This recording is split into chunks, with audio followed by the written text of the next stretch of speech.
Hello, I'm Ronald White, and this is going to be a presentation that demonstrates how easy it is to get data in and out of Workday using SnapLogic.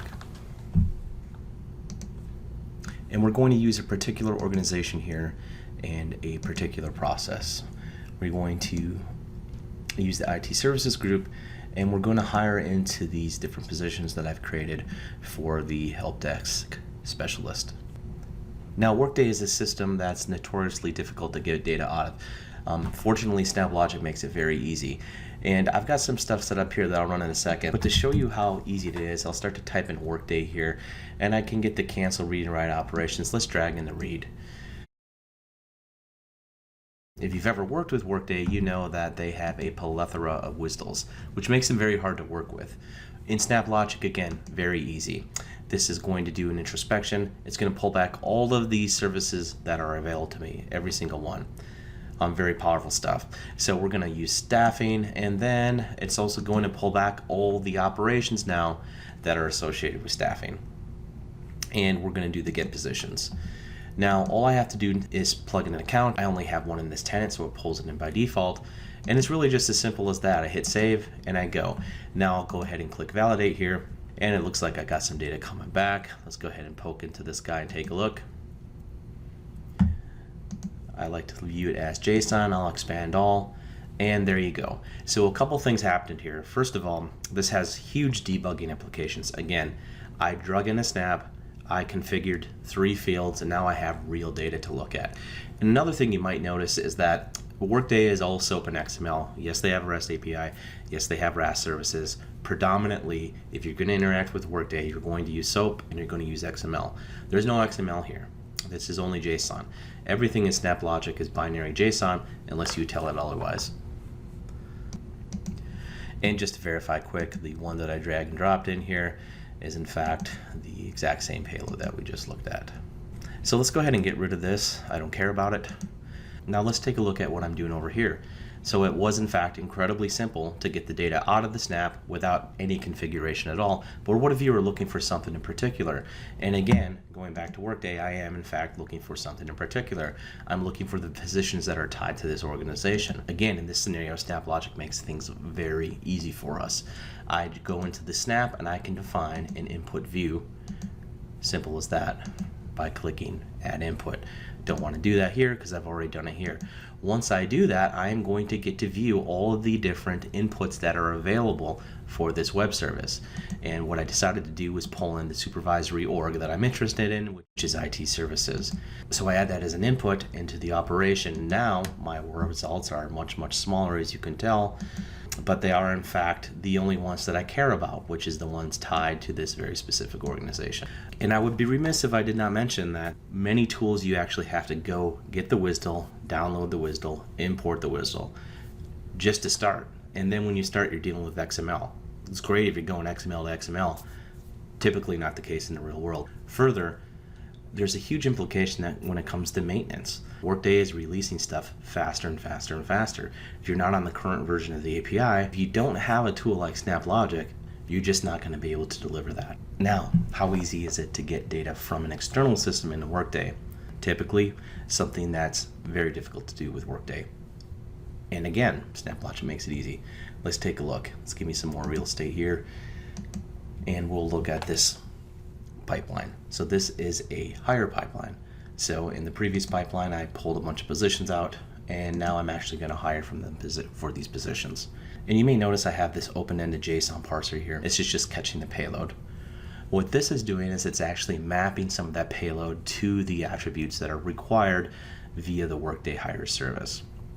And before we go any further, let's have a look at what are the requirements of that payload. And here's an example. This is the post that I used when I was building this out during my unit tests and to hire Mr. Peter Griffin here. And as you can see, one of the reasons why the Workday API is so difficult to work with, besides the fact that it's SOAP based and XML based, is it's very, very nested and it's very, very array driven. So here you can just see as an example of the type of payload that had to be required to the put operation just to get it to work. Now, as you're looking at this, you might think, how on earth can I provide an input into this pipeline? Where's the URI? What's the authentication? Let's hop into that quick. Now that is done via the manager interface, and that's where I am here. In my project, I have task. Creating a new task is very, very straightforward. You name it, you specify the pipeline and the plex, and you hit create. You have a bearer token that's auto-generated. You can, of course, change this to anything you want. Once you do that, the task is created, and let's take a look at the task in question here. If I just hop into the details, there you go. That's where you get the URI, and here's where you can see the runtime details, and you can actually do some debug stuff here as well. So now we're going to go ahead and simulate the external application making a service call. I showed you this earlier. This is the JSON example of what is actually required per the Workday API. Of course, our external systems may be a file, maybe a database, maybe something completely different. In fact, will be something completely different. There's no other system that's going to have this type of nested array structure. So for this part of the demonstration, what I'm going to do is just a very simplified version of it here. I'm going to hire Tom Tucker as of this date for the position in question.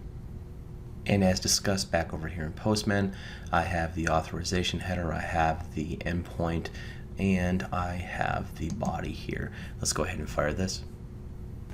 And we can see it comes back with 200, and it is actually returning the information back, the response back from Workday. And just to confirm that Tom Tucker has been hired, let's go take a look at Workday. So we got a success back from Workday, but if we look into the IT services group, the worker that we hired, Tom Tucker, is not here. Why could that be? Well, most things at Workday, certainly the more important things like hiring employees, have processes behind them. So let's pop into the process really quick. Now this is the process for the IT help desk department, which you recall that is where we hired Tom Tucker in. Simple little process, just created for demo purposes. 3 steps: you initiate, you approve the comp, and then you fire this integration. And we're going to talk more about that in a second. But first, let's go ahead and get this approved. And here I see the process in my inbox.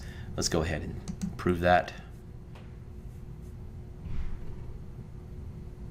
We're going to skip the background check, and let's go ahead and make my way back to my favorite organization, IT Services Group. And now I see Tom Tucker as an employee. So there you have it. We have successfully created an employee from an external system. In this case, the external system was simulated via Postman. And I did show you the payloads. Let's look at them again quickly. This is what Workday requires. This is what we actually submitted. Let's take a look on how that actually happened then. It happened through this map for transmission. Very simple stuff. We took the input schemas, we mapped them to the applicable Workday fields. We hard-coded what we need to hard-code it per the Workday API. Of course, this data could have been dynamic. For demo purposes, we've kept this simple by simulating a first name, last name, email position from an external system. Now, what about that integration task we've seen? Let's take a closer look at that. So here's the process. The initiation was, of course, the API interaction, which you saw. The approval process was, of course, via the user interface, which you saw. But what, in fact, was this integration? And this is, in fact, the integration event for the hire business process that I showed you. And the means by which you do that is you have to do a bit of configuration on the Workday side to actually specify the inputs and specify the endpoint. And that's what I have done, and that's what this is showing you here. Over here on my task, I have the Workday event-based task. Let's take a look at the details here, and let's take a look at the last operation. And you can see the parser caught a payload, formatted it, and wrote it to file. Let's actually take a look at the task associated with this. Here it is, the Workday event task. I caught the payload, I formatted it into JSON, and I wrote it to a file. Let's go ahead and take a look at the file. And in fact, you can see the time matches up here. Let's take a view of this, and you'll see exactly what was specified in the Workday configuration. The first name, last name, position, and the employee ID. And back at the pipeline, there is one more thing to point out here. Another powerful feature of SnapLogic. There is no schema here. I did not have to define what the JSON would look like, how the JSON would behave, whether it was flat or whether it was nested, or the number of items that came through. I simply just had to say, I'm having some JSON that needs to parse. And as a safety feature, I can even say, hey, look, be prepared for non-standard JSON. Then I have JSON, now I need to turn into a binary file format. That's all this is doing. There was no configuration required here at all. The only configuration, in fact, is the file name, where I'm just taking the label of the pipeline and stuffing JSON at the end. And those of you who are familiar with the different tools and processes involved for doing something like this can certainly appreciate it as much as I do. There's no schema definition. There is no quasi-schema definition. There's no WSDL in the background. SnapLogic is in fact simply flexible enough to handle the payload that we provided. If you're interested in any other videos I've done, I invite you to go to my website, dataacumeninc.com, which will redirect you to this Google site that I built that is simply just a placeholder for some of the videos that I've shot. There's some good stuff in here, particularly for Workday. I invite you to check out the Salesforce and Workday Quote to Cash, or if you have experience with traditional ETL tools like Informatica Power Center or Informatica Cloud, I have videos on it as well. All that said, I hope you have enjoyed this presentation, and I thank you for your time.